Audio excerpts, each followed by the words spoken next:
प्रादेशिक समाचार एकांश भोपाल से प्रस्तुत है हरदा जिले की चिट्ठी। आलेख लोमेश गौर, वाचक स्वर संयुक्ता बनर्जी। हरदा जिले में इस साल अब तक 1000 मिलीमीटर अधिक औसत वर्षा हो चुकी है।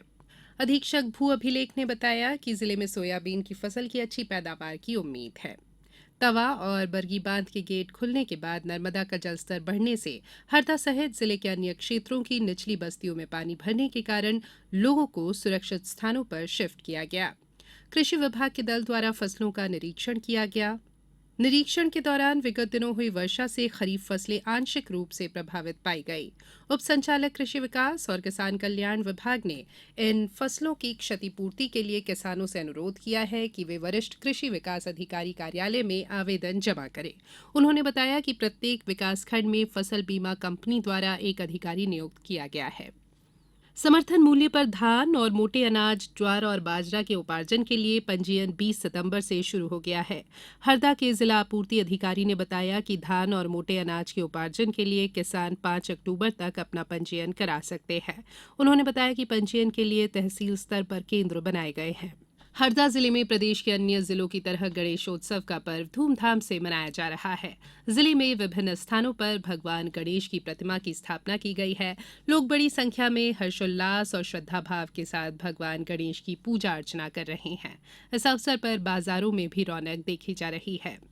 महिलाओं द्वारा हरतालिका तीज और ऋषि पंचमी का पर्व भी श्रद्धाभाव और उत्साह के साथ मनाया गया। हरतालिका तीज के अवसर पर महिलाओं ने मंदिरों और घरों में एकत्रित होकर पूजा पाठ और भजन कीर्तन कर रात्रि जागरण किया। परंपरानुसार ऋषि पंचमी का पर्व घर में सुख शांति, समृद्धि और उन्नति के लिए मनाया जाता है। इस अवसर पर महिलाओं ने पूजा अर्चना कर कथा सुनी और गुरुओं का आशीर्वाद लिया। आगामी विधानसभा निर्वाचन के लिए अधिकारी कर्मचारियों को प्रशिक्षित किया जा रहा है। इसी क्रम में पिछले दिनों हरदा में सेक्टर अधिकारियों का प्रशिक्षण पॉलिटेक्निक कॉलेज के सभाकक्ष में आयोजित किया गया। वहीं मतदाताओं को जागरूक करने के लिए जिला मुख्यालय पर कलेक्ट्रेट परिसर और विधानसभा टिमरनी में अनुविभागीय अधिकारी कार्यालय में ईवीएम और वीवीपैट प्रशिक्षण केंद्र स्थापित किए गए हैं। इन प्रशिक्षण केंद्रों में अब तक कुल 2000 से अधिक लोगों ने प्रशिक्षण प्राप्त कर मॉक पोल किया। जिला कलेक्टर ने बीते दिनों पुलिस अधीक्षक के साथ जिले के मतदान केंद्रों का निरीक्षण किया। निरीक्षण के दौरान उन्होंने बीएलओ से चर्चा कर मतदाता सूची में नए मतदाताओं के नाम जोड़ने और मृत और स्थानांतरित हो चुके मतदाताओं के नाम काटने के संबंध में अब तक की गई कार्रवाई की जानकारी ली।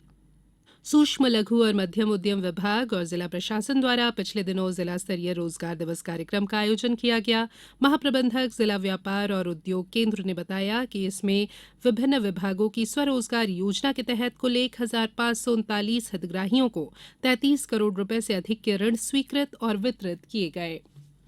बीते दिनों हरदा के उत्कृष्ट विद्यालय परिसर में आयोजित जिला स्तरीय कार्यक्रम में जिले के 64 मेधावी विद्यार्थियों को स्कूटी दी गई। जिला शिक्षा अधिकारी ने बताया कि हरदा ब्लॉक के 22 विद्यार्थी, खिरकिया ब्लॉक के 23 और टिमरनी ब्लॉक के 19 विद्यार्थी इसमें शामिल हैं। नेशनल लोक अदालत के आयोजन के दौरान 11 खंडपीठ बनाई गई, जिनमें कुल 523 प्रकरणों का निराकरण हुआ। जिले में आयुष्मान भवः अभियान 17 सितंबर से शुरू हो चुका है। ये अभियान आगामी 31 दिसंबर तक आयोजित होगा। इन 4 महीनों में इस अभियान के तहत रक्तदान शिविर और स्वास्थ्य मेले आयोजित किए जाएंगे। प्रदेश सरकार की योजनाओं और उपलब्धियों की जानकारी ग्रामीण और शहरी क्षेत्र में निवासरत लोगों को देने के उद्देश्य से हरदा जिले में इन दिनों विकास रथ लगातार भ्रमण कर रहे हैं।